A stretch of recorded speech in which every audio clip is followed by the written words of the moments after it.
So about a week ago, I picked up one of these OEM Planet Ocean leather straps. You're probably thinking this is kind of weird because why would a dive watch need a leather strap? Leather straps in general are not waterproof and require more maintenance than bracelets or rubber straps.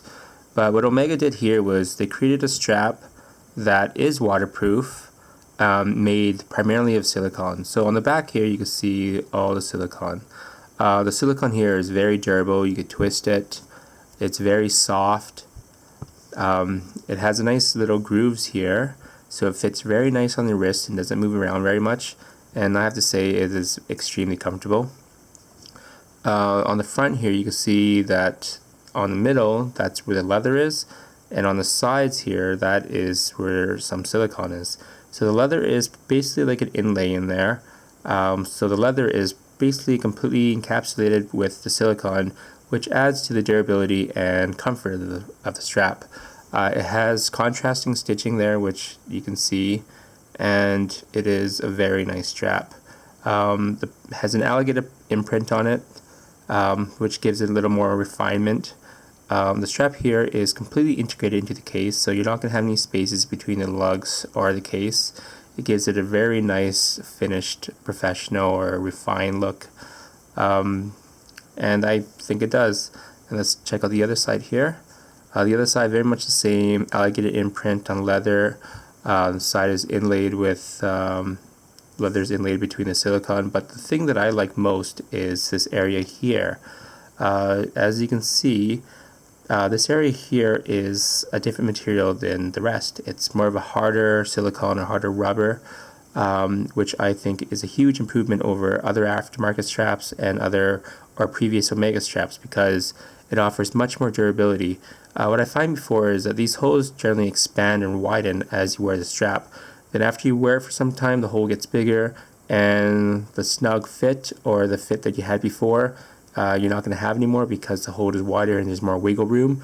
But I find with these upgraded things here, it's not going to really lose its shape. It's going to hold that shape for a long time, if not forever. So you know what? That's generally the part that wears away first, and they've done a really good job in reinforcing that.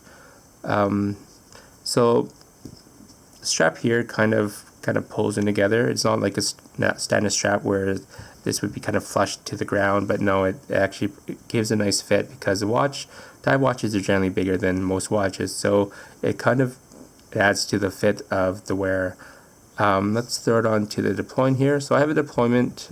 This is not the regular one for the Planet Ocean. It's more of a older one, but they are all the same and all fit the same, so there's really not much different there. You kind of push that into the little hole and you wiggle this around here and then push it.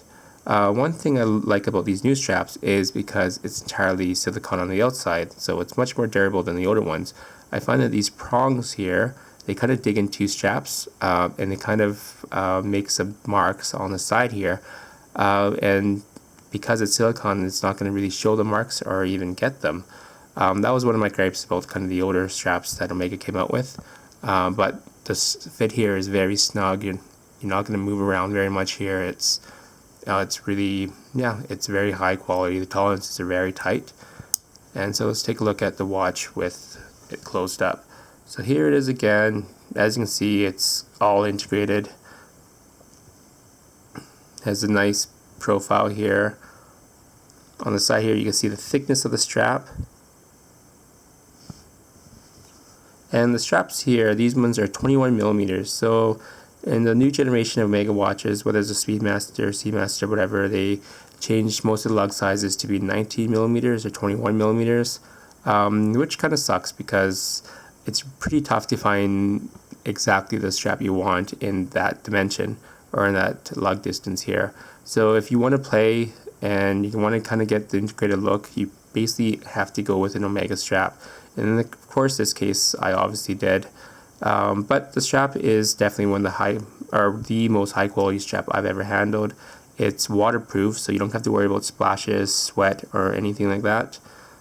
It's very high quality, and it's extremely durable and flexible, very comfortable to wear, and you know what, this strap will probably last forever. I found that the older Omega straps, they were really pricey, but they were not going to last forever, as I said, with these holes here or the area along the side of the strap here. But with this strap, I actually feel it will last forever, so I thought it would be a good buy.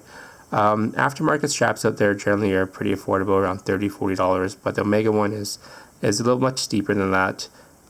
These ones generally go for around $400–500 US, so you're paying quite a bit more for the nice Omega look, the integrated strap here, or the integrated lug distance here. You're getting the nice feel, comfort, it's everything you would expect for paying that kind of price.